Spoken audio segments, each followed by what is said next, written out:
ทได้สลังพังพาดแต่โบสานงามโมงามได้ประพฤติในทางโบโซมได้ประกอบในทางโบดีได้ตอบไปเพียงคำได้ทิมกระบูไก่หน้าได้ทิมกระซ่าไก่ตาโดยเจตนาหรือโดยเจตนาโกตามขอให้พ่อแม่นายเอาที่จับซื้อกันได้เถิดขอให้พ่อแม่มีสุขภาพแข็งแรงความเจ็บใหญ่ได้ความไข่ยานีเงินคำไหลมาเทมานอนรับขอให้ได้เงินหมื่นนอนตื่นขอให้ได้เงินแสนเงินบาทขอให้ได้เงินดอลลาร์ขอให้ได้เงินโอนเงินยูโรขอให้ได้เงินหีบเงินกีบขอให้เหลือใช้เหลือจ่าย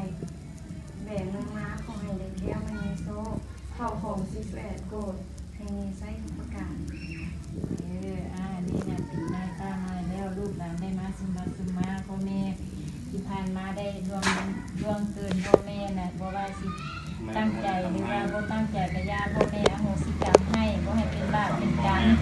จะมีต่อไปให้คุณมีเงินหาคำกันให้ได้เฮียนกันเฮียนให้เก่งให้ได้ให้ตั้งใจนำเฮียนให้เป็นคนหูผู้ดีของพ่อของแม่เป็นคนหูผู้ดีของครูบาอาจารย์ต่อไปให้ได้เป็นที่พึ่งพาอาศัยของพ่อของแม่ได้แบบพ่อแม่เฒ่าแก่มากก็สิได้อาศัยพวกลูกพวกหลานนี่แหละบัดนี้นะ